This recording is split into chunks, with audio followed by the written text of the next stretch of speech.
abrir o texto no livro de Marcos, capítulo número 14. Convido-os à leitura da palavra do Senhor.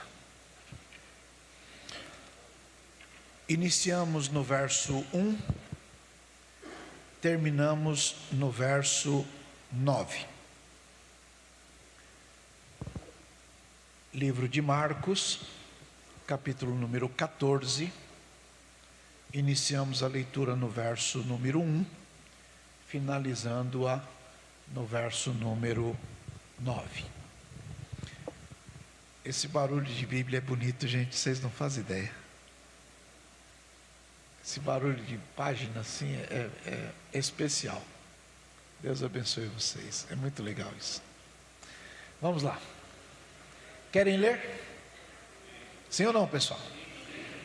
Então vamos combinar o seguinte: gente feia não pode ler, tá bom? Só gente bonita mesmo. Combinado? Do 1 até o 9. Vamos lá. 1, 2, 3.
Amém? Podemos assentar.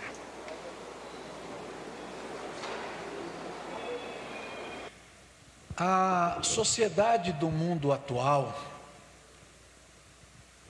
tem complicações que são muito objetivas quanto à doutrina das Escrituras. Então, declarar-se crente no Brasil, nos nossos dias, de alguma forma é moda. E é confortável.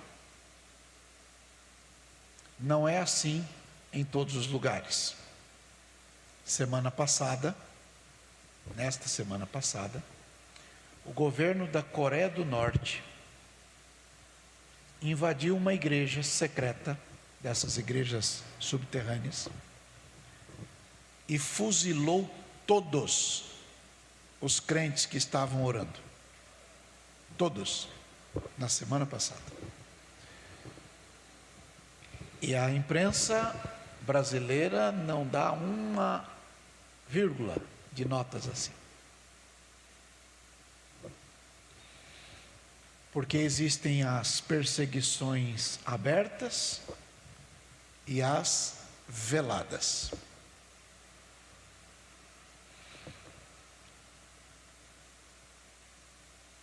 Mas não era tão simples como é hoje aqui no Brasil se declarar crente. Alguns anos atrás, e não muitos, era constrangedor. Eu fui um garoto que na escola recebi muitos apelidos feios pelo fato de ser crente. Discriminado porque era crente. No campinho tinha dois problemas, um que era pecado na igreja e outro que lá crente não entrava na patota.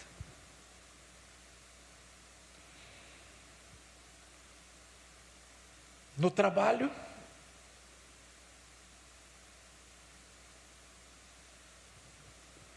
quando abri uma vaga para assumir um posto para o qual eu estava preparado, eu fui preterido e foi enviado para o meu lugar um rapaz a quem eu tinha ensinado. Porque quando terminava o expediente na agência onde eu trabalhava, eu era bancário na época, eu ia para a igreja, que eu já era pastor de igreja, e o rapaz ia para o boteco do lado beber junto com os outros colegas, então ele era legal. E aí ele foi, eu não fui, eu fiquei nervoso, pedi a conta do banco. No outro dia eu comecei numa empresa e fiquei lá diversos anos. Mas o que eu estou querendo dizer é que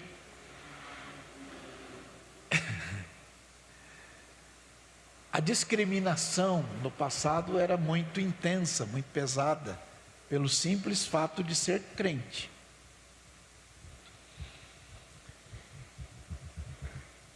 Mas a Bíblia diz que aquele que quiser viver piamente, ou piedosamente, como queiram, padecem dificuldades.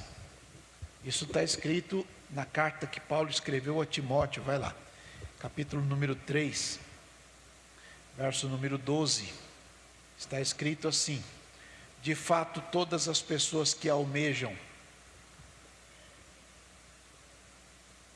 segunda, meu filho, cadê o rapaz da Bíblia? Ele está dormindo lá. Vamos lá, eu leio daqui mesmo. De fato, todas as pessoas que almejam viver piedosamente em Cristo Jesus padecerão. Então, quem quer andar direito em Cristo padece perseguição.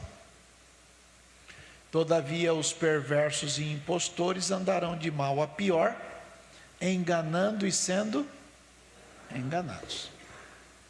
A verdade é que nem todo mundo que se diz crente ou cristão é de verdade crente ou cristão. E isso é um complicador, porque às vezes a gente sofre perseguição porque alguns irmãos nossos que têm cartão de membro e às vezes com cargos bonitos, fazem cada lambança por aí, que abre margem para a turma falar mal da gente, aí generaliza tudo. E isso é complicado. Dá vontade de bater num cara desse com um gato morto, até o gato miar. Mas vamos fazer o quê? Dá uma espiadinha. Mateus capítulo 18, verso 7. Está escrito assim: ai do mundo, por causa dos escândalos, porque é mister que venham os escândalos, mas ai daquele homem por quem o escândalo vem.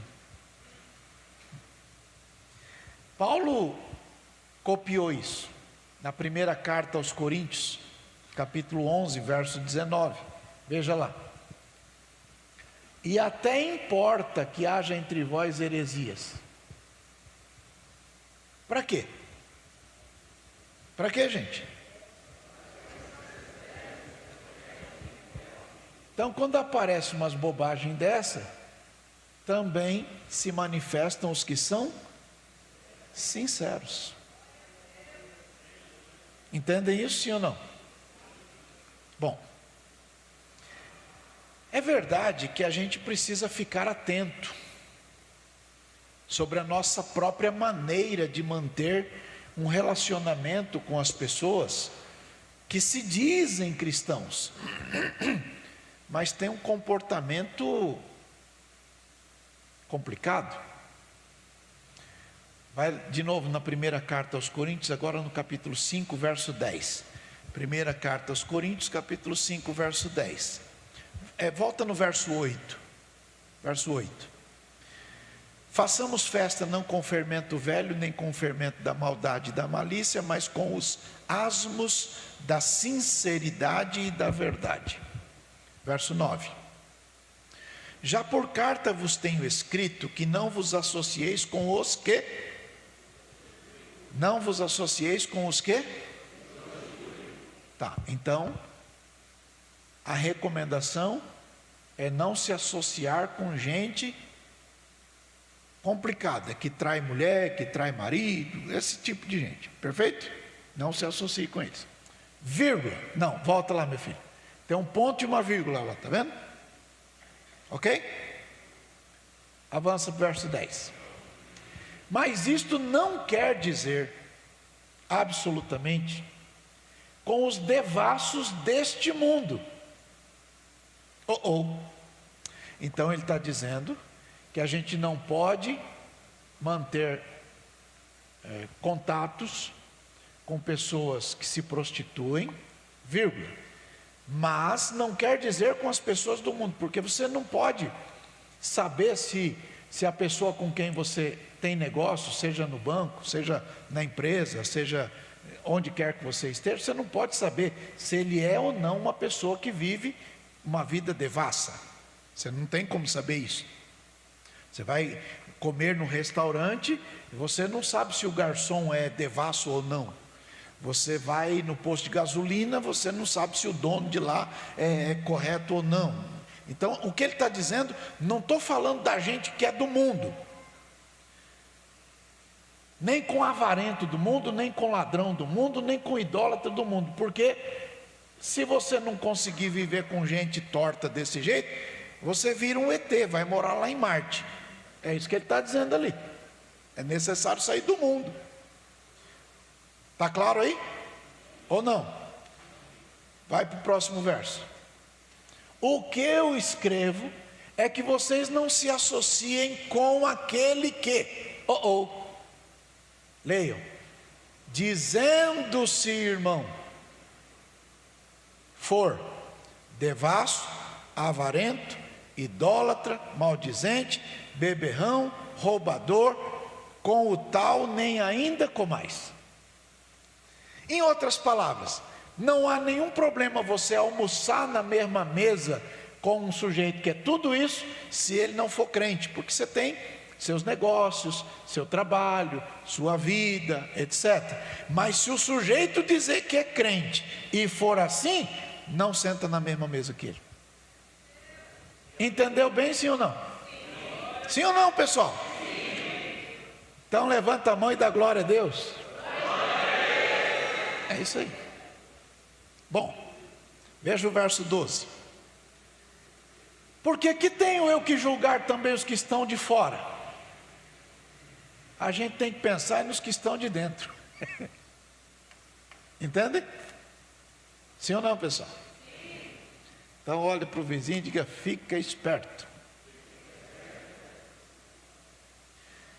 Na última carta que o apóstolo Pedro escreveu, ele claramente dizia que se esforçava para que os ensinamentos doutrinários fossem úteis para a igreja, para os irmãos, para os crentes. E na segunda carta, no capítulo 1, verso 14, veja como ele colocou, 2 Pedro, capítulo 1, verso 14. Está difícil lá, leia aqui mesmo. Certo de que estou prestes a deixar o meu tabernáculo, como também vosso Senhor Jesus Cristo já me tem revelado. Verso 15. Mas também eu procurarei em toda ocasião que depois que eu morrer, vocês se lembrem do que eu estou ensinando. Entenderam bem, sim ou não? Então, Pedro, que era um dos apóstolos do Senhor, morreu em Roma no ano, acho que é 64. Ele é o único que tem registro na Bíblia de que caiu e Deus levantou ele, dos apóstolos lá. E ele foi quem ouviu de Jesus que ele deveria apacentar o rebanho. Jesus não disse isso para os outros, só disse isso para o Pedro. E os conselhos de Pedro são muito importantes, pela história dele, pela vivência dele e pela responsabilidade dele. No capítulo 1 da segunda carta, no verso 3, ele diz assim: visto como o seu divino poder nos deu tudo que diz respeito à vida e piedade, pelo conhecimento daquele que nos chamou por sua glória e virtude. Alguém vai lá na Bíblia e diz que eles precisam ser mais ágeis. Vai lá, meu filho. Ou então a gente pode não ter a Bíblia. É o seguinte, irmãos, no capítulo 1, verso 3. Deus nos deu tudo. Diga aí, Deus nos deu tudo. Se Deus nos deu tudo, a gente não tem que buscar alguma coisa do Satanás, ou da corrupção, ou do desvio, ou de qualquer outra porcaria dessa. O que a gente precisa vem de Deus. Lembra do Salmo 23? O Senhor é o meu pastor e nada me faltará. Se Ele é o nosso pastor, não vai faltar. Olha para o vizinho e diga: entendeu bem. Se Deus é o teu pastor de verdade, não vai faltar.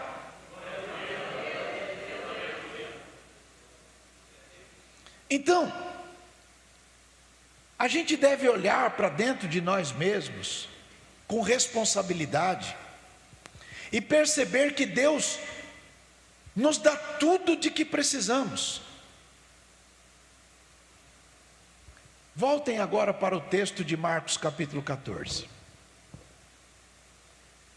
Era a última semana de Jesus aqui na terra, antes da crucificação. A última semana, uma semana decisiva, uma semana muito importante, uma semana intensa. Jerusalém estava borbulhando, esperando por Jesus, mas não estava esperando por Jesus para bater palma, como foi feito na entrada triunfal. Tinha o calabouço esperando, a prisão, tinha os documentos de acusação, as licenças, os papéis, o sumo sacerdote, o sinédrio, os soldados, procurador, o governador, o rei, todo mundo esperando por Jesus. E o negócio não estava bom. A turma queria a cabeça de Jesus.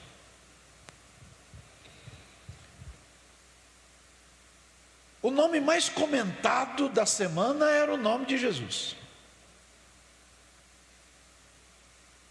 E matar Jesus parecia que era a coisa mais importante que tinha ali. Você lê isso no livro de Mateus, capítulo 26, verso 2. Vai lá, Mateus 26, 2. Bem sabeis que daqui a 2 dias é a Páscoa, e o Filho do Homem será entregue para ser crucificado. Ele anunciou o que vai acontecer. Verso 3. Depois os príncipes dos sacerdotes e os escribas e os anciãos do povo reuniram-se na sala do sumo sacerdote, que se chamava Caifás. Verso 4. E consultaram-se mutuamente para prenderem Jesus com dolo e o matarem. Volta no verso 3. Vamos lá. Príncipes dos sacerdotes, escribas, anciãos do povo e sumo sacerdote. Olha que time legal. Todo mundo para matar Jesus. Veja agora o verso 4. Eles se consultaram para ver como que fariam isto, arrumar um jeito de fazer isto. Verso 5. E então eles diziam: a gente não pode fazer isso durante a festa, para não causar um alvoroço aqui na cidade. De modo que aquela semana era uma semana complicada. Então, guardem, volta no verso 3. Guardem lá, ó, príncipes dos sacerdotes, escribas, anciãos do povo e sumo sacerdote. Guardem isso aí. Receber Jesus num momento desse era fácil ou era difícil? O que é que vocês acham? Era natural ou era perigoso receber Jesus em casa? Muito perigoso. Voltem ao texto de Marcos 14.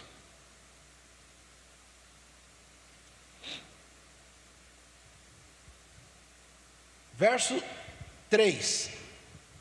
Lá em Jerusalém, a turma estava procurando um jeito de matar Jesus. Em Betânia, que é colado, menos de 2 quilômetros, tem um homem chamado Simão. O Simão convida Jesus para ir na casa dele. Diga, convidar Jesus para ir na casa dele. Nesta semana era muito perigoso. Diga, precisava ter coragem.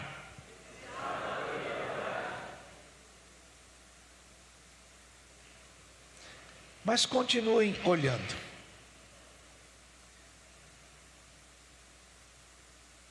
O homem não só recebeu Jesus, ele ofereceu um jantar para Jesus. Mateus capítulo 26, ele oferece um banquete. João capítulo 12, ele oferece uma ceia. Ele ofereceu um jantar para Jesus. Num mês ou numa semana ou num momento que todo mundo quer matar Jesus, que odeia Jesus, ele recebe Jesus em casa.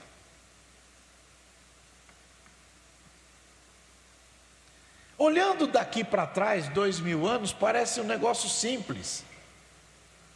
Mas a turma estava reunida achando um jeito de matar Jesus. E ele diz: vem aqui em casa, vou fazer um jantar para o senhor.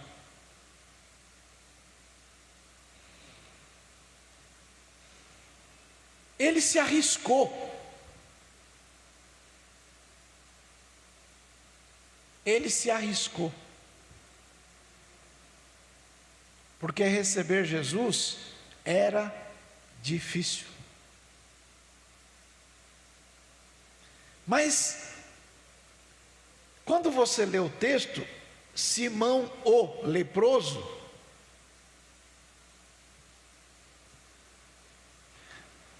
e ele tem casa, significa que ele foi leproso, mas não é mais. Porque quem tinha lepra não ficava em casa, ficava no vale do leproso. Não tinha convivência, não tinha mesa, não tinha família. Mas em algum momento da história, Jesus mudou a vida dele. E se Jesus mudou a vida dele,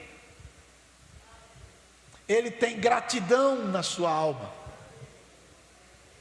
E a gratidão é maior do que o medo.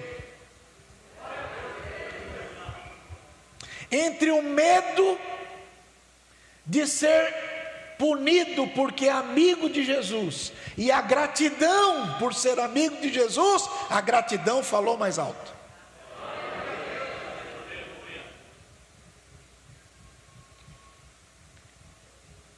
Ele tem em casa agora, e ele pode oferecer um jantar para aquele que o curou, e ele pode se sentar à mesa com aquele que o salvou,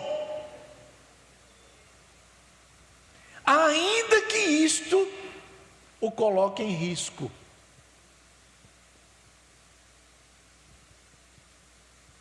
Nós não podemos dizer como foi que Cristo o curou, porque nós não temos base, e a gente não pode ir além do que está escrito.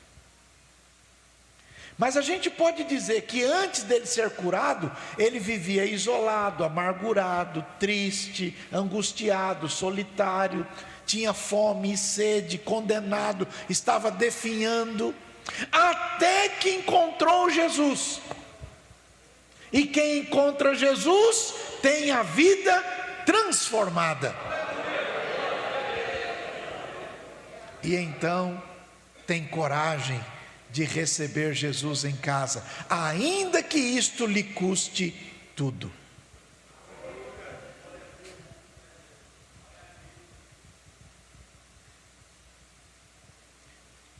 Mateus capítulo 8 fala de cura de leprosos, Lucas 17 fala de cura de leprosos, a Bíblia fala dos 4.000 que foram curados em Betânia, talvez ele seja um desses. O mais importante é que ele tinha dentro da sua alma gratidão. E a gente não sabe como, mas a gente sabe que um dia ele foi leproso. Jesus mudou a vida dele. E ainda que ele tivesse risco de perder emprego, de perder família, de perder qualquer coisa, ele diz: entra aqui na minha casa. Vou fazer um jantar para o senhor. Era a pior semana, a semana mais complicada. Parece um ato simples desse irmão, mas aquele homem estava demonstrando coragem. E aí eu queria que você guardasse isso no seu coração. Receber Jesus requer coragem.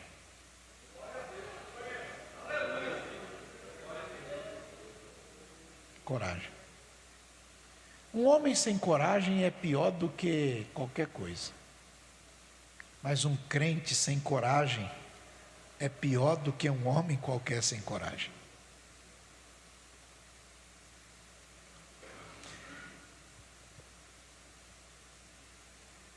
Era preciso muita coragem para convidar Jesus para jantar. E ele convidou Jesus para jantar na casa dele. Simão estava disposto a tudo, porque Jesus tinha restaurado a vida dele. Jesus tinha mudado a sua história, recuperou a sua vida, o reintegrou à história. E ele tem gratidão. Alguém diz: mas se você receber Jesus, você já pensou no prejuízo que você pode ter? E ele diz: eu corro o risco que for preciso, porque eu sei quem eu era e eu sei quem eu sou agora.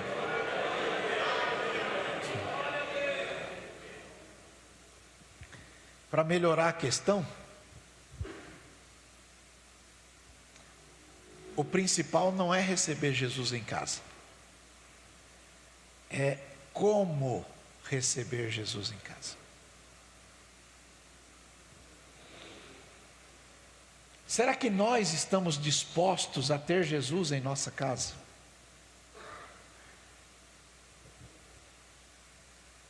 Num tempo que Jerusalém fervilhava de ódio, ele recebeu Jesus em casa com respeito, com honra, com um jantar.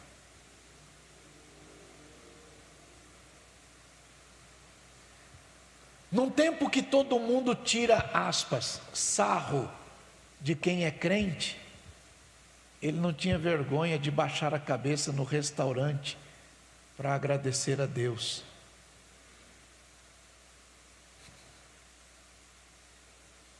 Num tempo que todo mundo acha que ser crente é coisa de outro planeta, ele não tinha vergonha de sentar-se à mesa de um restaurante e ter a Bíblia perto dele. Ainda que todo mundo dissesse: esse aí é crente? Sim, é. Porque ele sabia quem foi, e sabia quem era agora, e que Jesus mudou a sua história.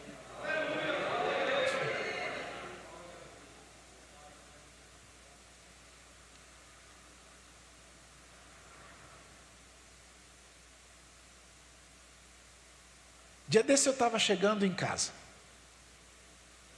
Eu moro num prédio. E tem lá umas pessoas que trabalham na frente, na portaria. E um senhor trabalha lá e disse: boa noite, pastor. Boa noite, Deus te abençoe. Preciso falar com o senhor. Pois não. Falou: não, pode entrar, aguardar o carro, daqui a pouco, falou a hora lá, tem a minha mudança de turno, eu vou tomar café, aí eu falo com o senhor. Muito bem, subi, já eram umas 11 horas da noite, desci, ele falou: eu tenho uma palavra de Deus para o senhor. Pois fale. Saímos a caminhar, e o senhor falou comigo, através da vida daquele homem. Bom, eu não consigo chegar nem um dia agora lá sem que a turma diz: tudo bem, pastor? Como vai, pastor? Tudo bem aí, pastor? Legal, pastor? Tudo legal. A vida servindo ao Senhor não pode ser vida de alguém que se esconda. Nós carregamos sobre nós o nome de Cristo, o nosso Salvador. Maurício, aquele ali, o patrão disse que ele é o pastor da empresa. Não podemos ter nenhuma dificuldade de, em qualquer lugar onde estivermos, carregar o nome de Cristo, porque foi Ele quem mudou a nossa vida.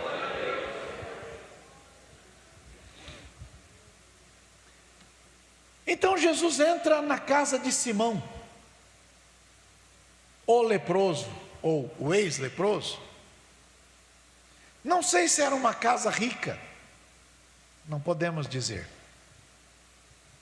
Mas ali, Jesus se sentiu bem, respeitado, honrado. Infelizmente, na mesma semana, Jesus foi em outras 3 casas. Uma, na casa do sumo sacerdote. Mateus capítulo 26, verso 56. Tudo isso aconteceu para que se cumpram as escrituras dos profetas. Então todos os discípulos, deixando-o, fugiram. E os que o prenderam, o conduziram à casa do... Então na mesma semana ele foi nesta casa. Nesta casa estavam também os escribas, e também estavam os anciãos do povo, lá na casa do Caifás. Ele era o sumo sacerdote, o principal da religião, o chefe de todo mundo. Provavelmente uma casa bonita, bem localizada, bem arejada, bem decorada, bem arrumada, uma casa bonita, mas Jesus não foi bem recebido lá. Jesus se sentiu melhor na casa do Simão do que na casa do sacerdote. Pergunta básica: como Jesus se sente dentro da tua casa?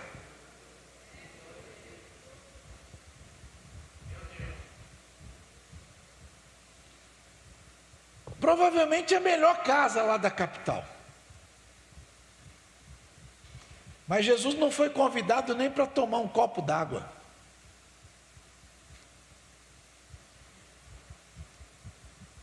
Ele foi sentenciado, depois de ter sido caluniado, açoitado. Na casa do sumo sacerdote, Jesus teve que ouvir falsas testemunhas, contratadas para falarem mentira.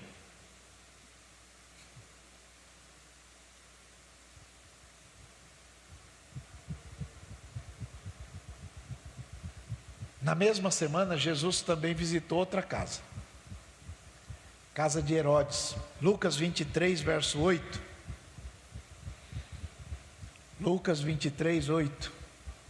Herodes, quando viu Jesus, se alegrou muito, porque fazia tempo que Herodes queria ver Jesus, porque tinha ouvido muitas coisas de Jesus, e esperava que Jesus faria algum sinal, algum milagre, alguma coisa. Na casa de Herodes, Jesus também não foi respeitado.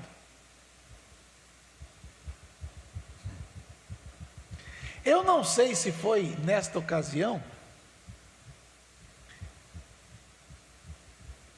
que uma mulher chamada Joana, que era esposa de Cusa era procurador do rei Herodes.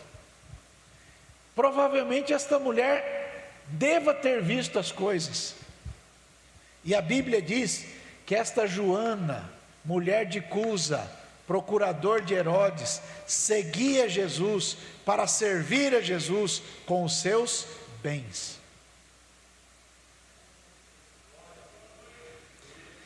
Há casas em que Jesus não é bem recebido, fala-se nele, divulga-se o nome dele, mas querem ver sinais, mas não com respeito.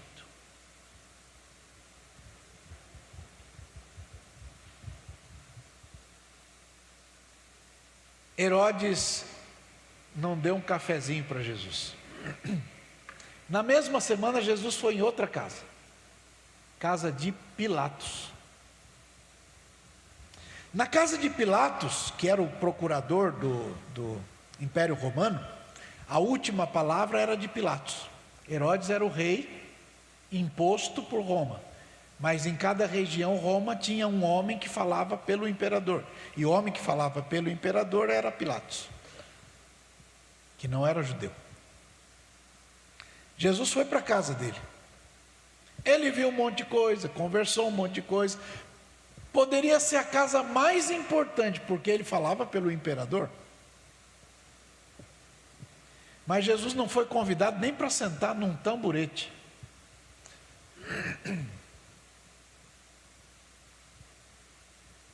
Não foi convidado para pregar, para falar nada. Jesus só foi lá para ser julgado e condenado. Os tratamentos que Jesus recebeu na casa do sumo sacerdote, na casa do Herodes, na casa do Pilatos. Mas o que chamou o coração de Jesus não foi a casa desse povo, foi a casa do Simão, o ex-leproso. Porque Simão sabia quem foi um dia, e o que o encontro com Jesus fez na vida dele. E se Herodes, Pilatos, ou sumo sacerdote, ou todo aquele povo queria o pescoço de Jesus, E se isto significasse que ele fosse junto com Jesus, ele preferia ir com Jesus, mas ele não ia se esquecer do que Jesus fez por ele. Estou conseguindo me fazer entender?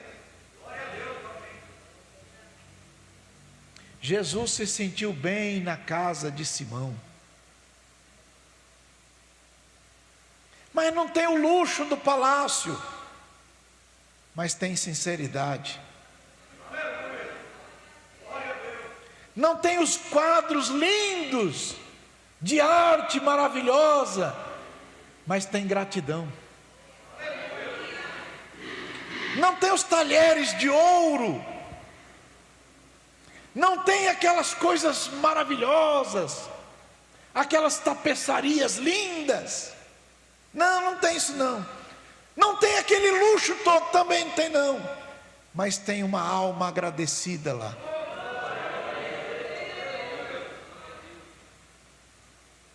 Pergunta aí para o vizinho como Jesus é recebido na tua casa.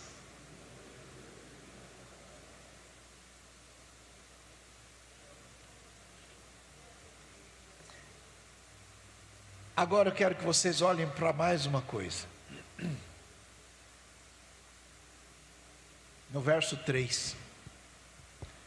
Na casa do Simão aparece uma senhora.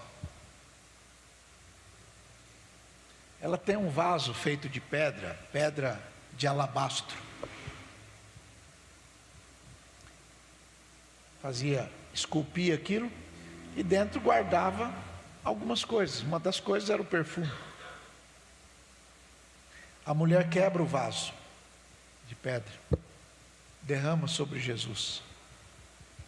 Tem um povo que fala um monte de bobagem, sempre tem. Mas o que eu queria que vocês pensassem, porque essa história do vaso de alabastro, do perfume, um montão de pregador bom já ensinou vocês, melhores do que eu. O que eu quero que vocês percebam, verso 3, é que na casa do Simão entrou uma mulher para adorar Jesus.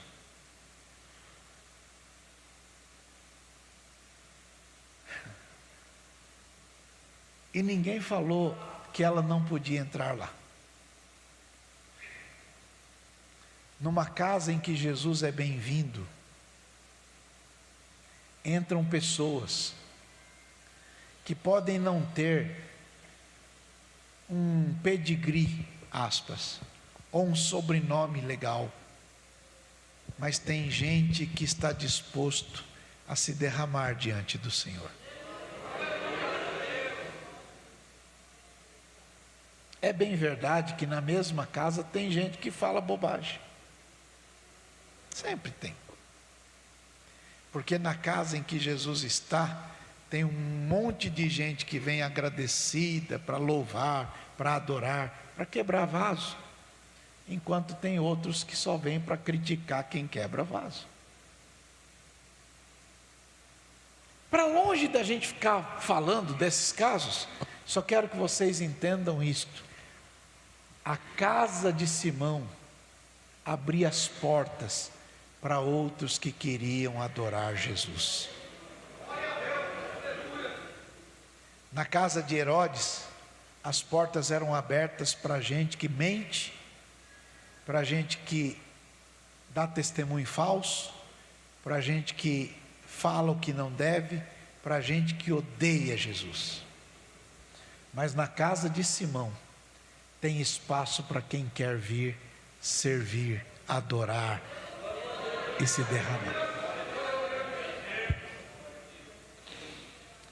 Lembra que eu comecei falando de Pedro? Pedro nos ensina que servir a Deus, servir a Cristo, nos chama a responsabilidades. 3 ou 4 minutos eu vou dizer para vocês. Deus já nos deu tudo o que precisamos.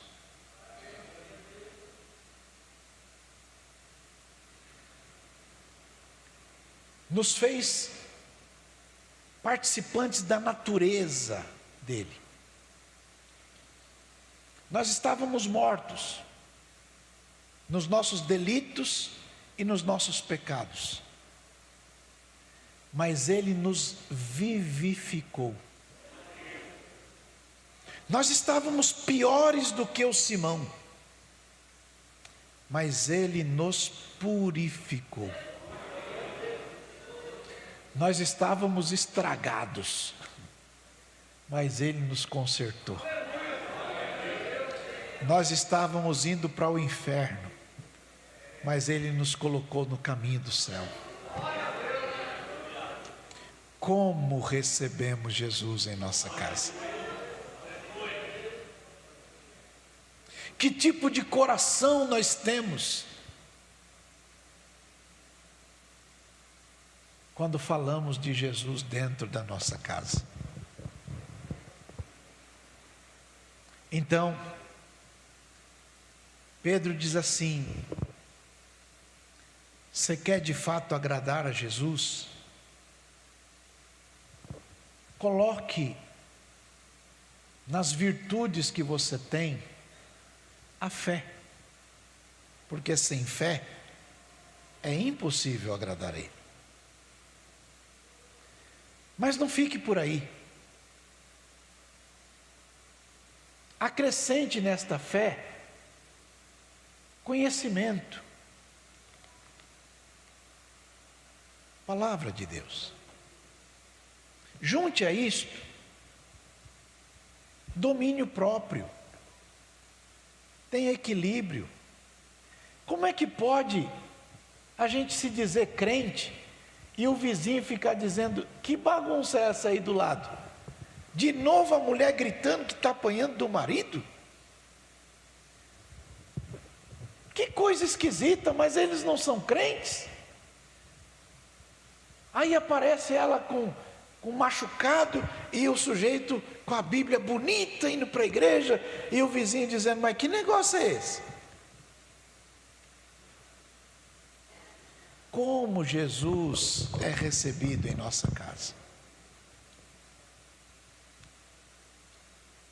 Em que ambiente? Ambiente de verdade ou ambiente de mentira? Ambiente de concórdia ou ambiente de discórdia? Ambiente de paz ou ambiente de guerra? Ambiente de reconciliação ou ambiente de destruição? O que os outros veem na gente? O que o mundo vê na gente? Você sabia que um monte de pessoas que você conhece, a única Bíblia que eles vão ler não é essa de papel? A única Bíblia que eles vão ler é a tua vida.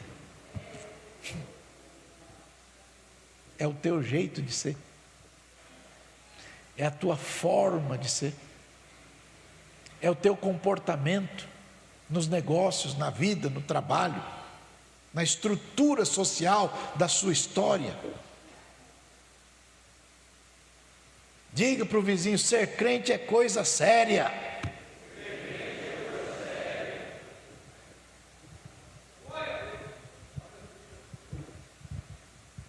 Então acrescente domínio próprio. Acrescente a isto perseverança. Não é um dia euforia e outro dia... Não, levanta a cabeça. Jesus disse: no mundo você vai ter aflição, mas tenha, não é só tenha ânimo, é tenha bom ânimo. Chacoalhe o colega e diga: se anima, irmão. Tem uns irmãos que são desanimados para pregar, outros são desanimados para cantar, outros são desanimados. Não, gente, viva animado. Bota um sorriso nesse rosto bonito que Deus te deu, alegre a tua alma e glorifique ao Senhor, porque Ele mudou a sua vida.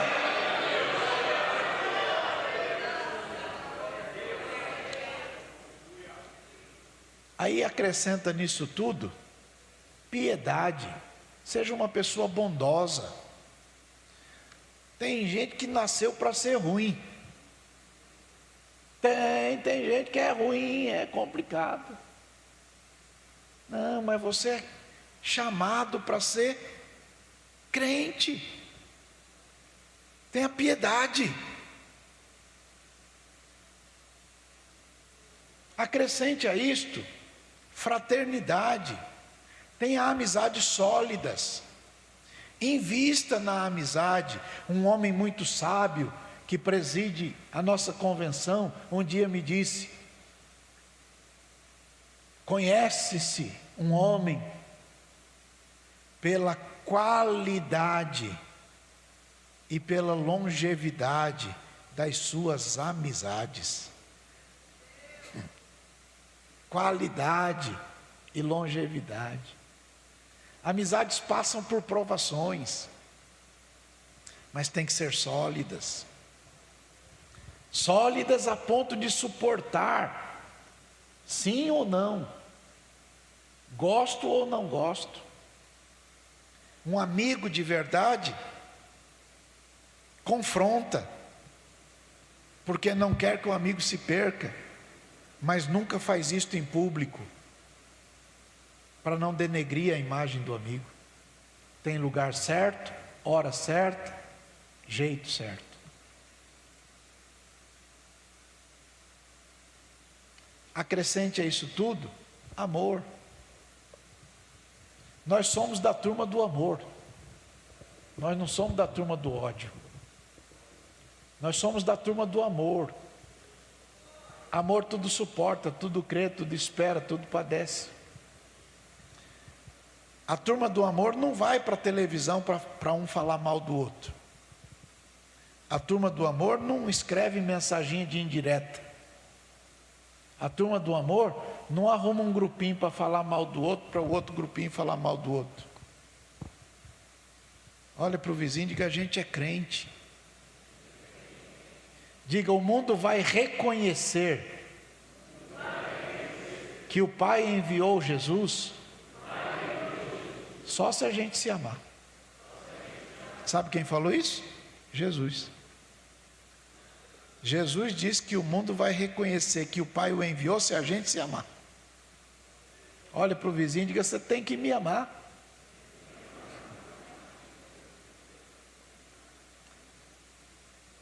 Tem gente que é difícil amar, né?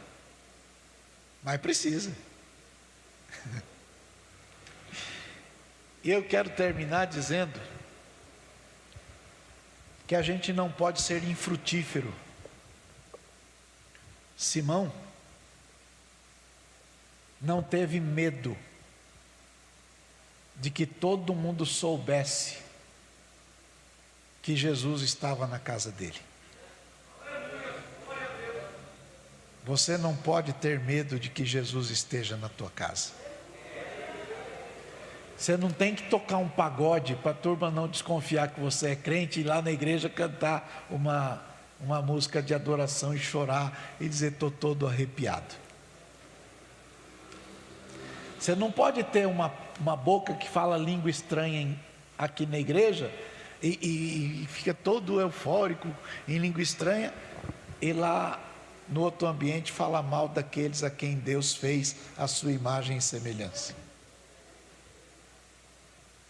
Você não pode ter uma língua de adoração na igreja e uma língua que fala mal de quem você não gosta em outro lugar.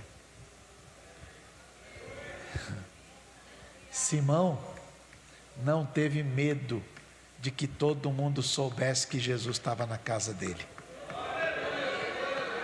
E você tem alegria de saber que Jesus vai lá e que todo mundo pode ter certeza de que Jesus está na tua casa, honrado dentro da tua casa, feliz dentro da tua casa, mais feliz na tua casa do que nos palácios de Herodes, de seja lá quem for. Tenha alegria na tua alma. Tem um menino que escreveu uma música, eu não sei o nome dele, e diz: como Zaqueu eu quero subir o mais alto que eu puder, só para te ver. olhar para ti e chamar a tua atenção para mim. Eu preciso de ti. Eu preciso de ti, ó Pai. Aí ele diz assim: entra na minha casa, entra na minha vida, mexe com a minha estrutura, cura todas as feridas, me ensina a ter santidade. Quero amar somente a ti, porque o Senhor é o meu bem maior. Jesus está disposto a entrar na tua casa e viver lá. Eu queria que você guardasse isto, porque a essência da vida cristã é Jesus na tua casa. É a palavra de Deus. Glória a Jesus. Conheça mais da ADSM através dos canais no YouTube, TV ADSM, no Instagram, @ADSM_oficial e no Facebook, facebook.com/ADSM oficial.